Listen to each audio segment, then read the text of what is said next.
Alright, welcome to Geometry 4-1. We're learning about the Pythagorean theorem.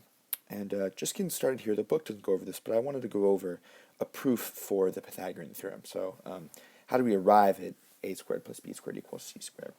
This is one way to do it. There are many proofs.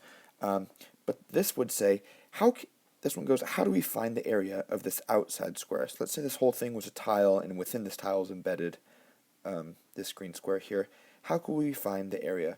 Well, there's two ways. The first way would just to be to find the entire outside area, right, including this shape. So, but we're just focusing on this whole outside area as a square. So I could find that area. That's one way to do it. Or another way I could do it is to find the area of this triangle plus the area of this triangle, plus the area of this triangle, plus the area of this triangle, and plus the area of the square that's inside. So we're just splitting this up. Whoops, excuse me. We're just splitting this up into a bunch of parts. So let's start with this one. If I were to find the area of this, well, the area of a rectangle, and I'll change my color here, or a square is just length times width, right? So the length of this, the length of this times the width of this is going to be b plus a times b plus a. So that is b plus a times b plus a. And let's go ahead and multiply that. So b times b is b squared, and then we have b times a, which is ab, and then a times b, which is ab, and a times a, which is a squared. So this represents the area of all these shapes, BA times BA.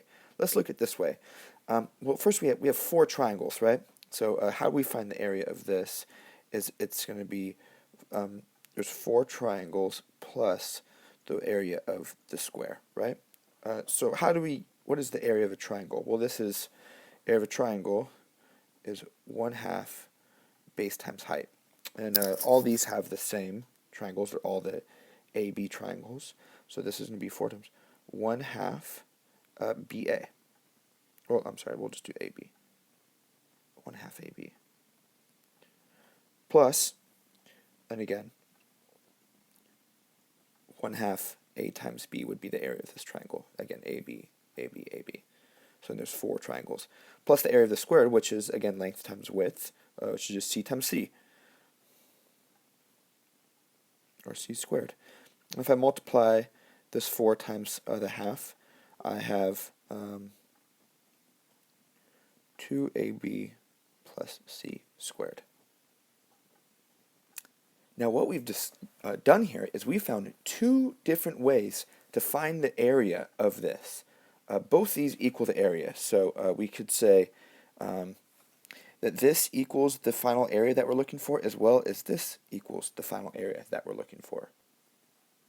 Now, through the substitution property, we could set these equal to each other. So b squared plus ab plus ab, which I'm just going to call ab plus ab is 2ab, plus a squared equals 2ab plus c squared. And now through the subtraction property of equality, I could subtract 2ab from both sides.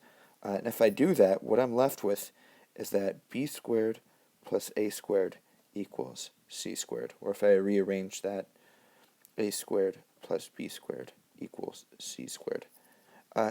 This is the Pythagorean theorem.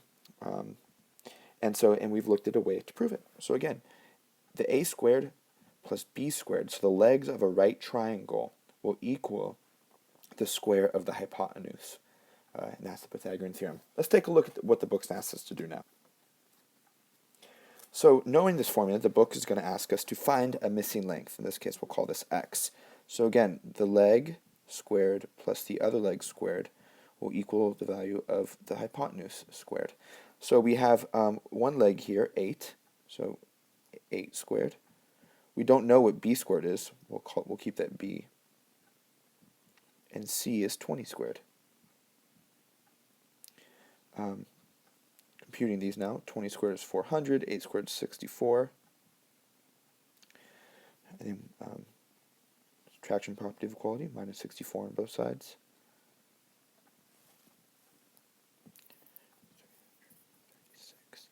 Let me square root each side. And this can be written as 16 times 21. And 16 is a square, so b equals 4 rad 21. And that's how we could find the length of a leg of a triangle using the Pythagorean theorem. Let's look at the converse of the Pythagorean theorem. The converse of the Pythagorean theorem just says that if a squared, the legs squared, add, the sum of the legs squared added equals the hypotenuse squared, so again, a squared plus b squared is c squared. If you have that, then you're looking at a right triangle. So again, that's just the converse. You're flipping it, and this is true. If you have a squared plus b squared equals c squared, if the legs of a triangle do that, and the hypotenuse does that, then it's a right triangle. And here we're beginning to kind of look at some pre-trig ideas here, but Theorem 8.3 just says that, and I'll read it slowly, that if the square of the longest side of a triangle is greater than the sum of the other two sides, then your triangle is obtuse. So if the square of the longest side, in the example here is C, is greater than the squares of the other two sides, then your triangle is obtuse. And, oops, let me write this in. And then we have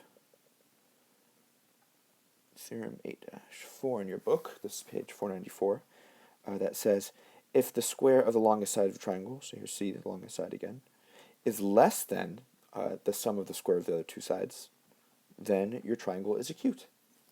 So again, if the square of the longest side is less than the sum of the squares of the other two sides, then your triangle is acute.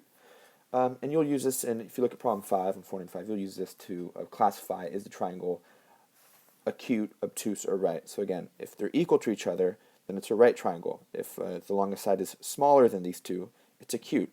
If the longest side is greater than these two, then it's obtuse. Okay, nice talking to you. Good luck in your book work. Talk to you soon. Bye.